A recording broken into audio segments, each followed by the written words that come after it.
Peace Declaration. I adored my mother. She raised me with such kindness and care. The woman speaking was 16.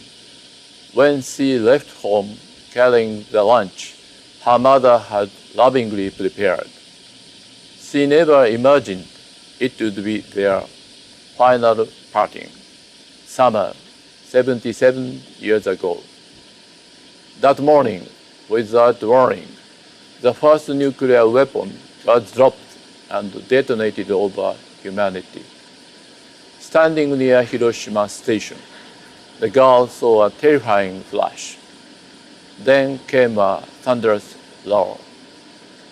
Striking from behind, the blast blew her through the air and knocked her unconscious. When she came to, she wandered through the smoldering city, searching for her mother. She saw a horrifying number of blackened bodies. One charred corpse still stood clinging to the neck of a car. Bodies floating in the river drifted up and down with the tide. She still remembers the morning when everyday life vanished violently into scenes from hell. In invading Ukraine, the Russian leader elected to protect the lives and the property of his people is using them as instruments of war, stealing the lives and the livelihood of innocent civilians in another country. Around the world, the notion that peace depends on nuclear deterrence gains momentum. These errors betray humanity's determination, born of experiences of war, to achieve a peaceful world free from nuclear weapons, to accept the status quo and abandon the ideal of peace maintained without military force is to threaten the very survival of the human race. We must stop repeating these mistakes. Above all, entrusting a nuclear button to any world leader is to sanction continued nuclear threats to humanity and potential creation of hellscape of August 6, 1945. We must immediately render all nuclear buttons meaningless.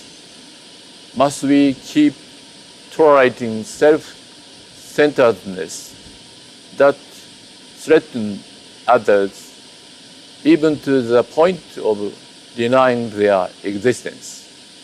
Which take to heart the words of Leo Tolstoy, the renowned Russian author of War and Peace, who advised, "Never build your happiness on the misfortune of others, for only in their happiness can you find your own."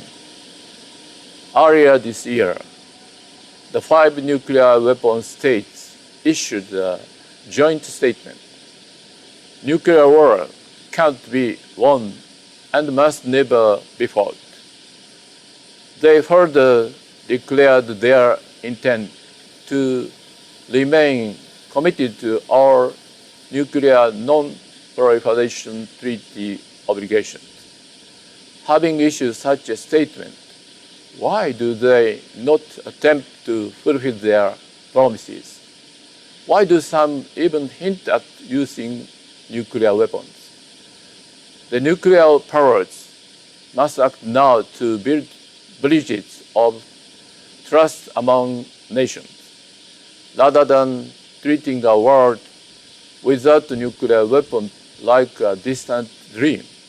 They should be taking concrete steps toward its realization. I call on the leaders of the nuclear weapon states to visit the atomic bombed cities where they can personally encounter the consequences of using nuclear weapons and strengthen their will to take these steps.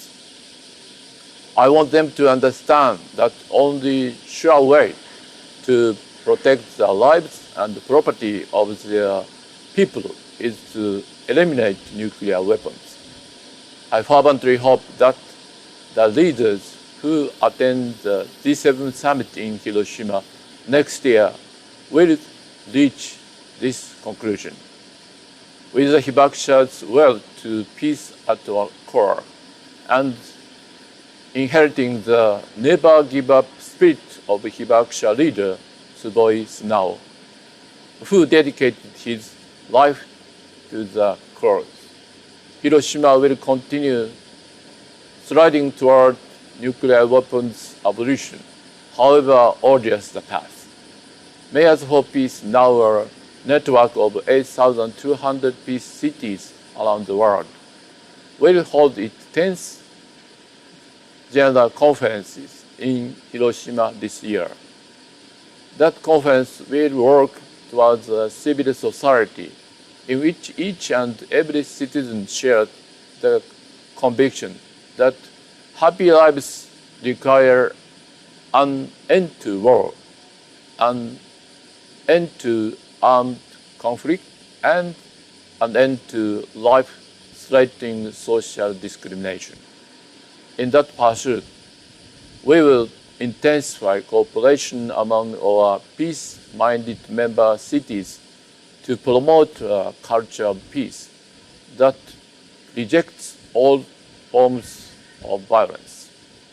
Mayors for Peace encourages policymakers to pursue foreign policies through dialogue without relying on nuclear deterrence. This past June, the first meeting of states party to the Treaty on the Prohibition of Nuclear Weapons adopted a declaration that, against the backdrop of the Russian invasion, categorically rejects the threat of nuclear weapons.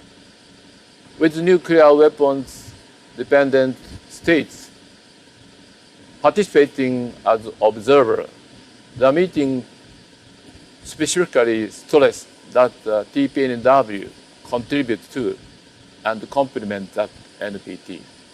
Therefore, I demand first that Japanese government serve as mediator at NPT review conference. Then Japan must participate in the next meeting of states parties to the TPNW, promptly become a state party itself, and wholeheartedly support the movement towards nuclear weapons abolition. The average age of the Hibakushas now exceeds 84, and their lives are still impaired by radiation adverse effects on their minds and bodies.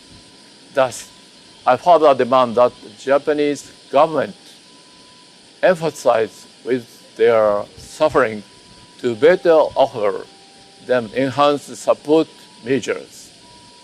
Today, at this peace memorial ceremony commemorating 77 years since the bombing, we offer heartfelt condolences to the souls of the atomic bomb victims.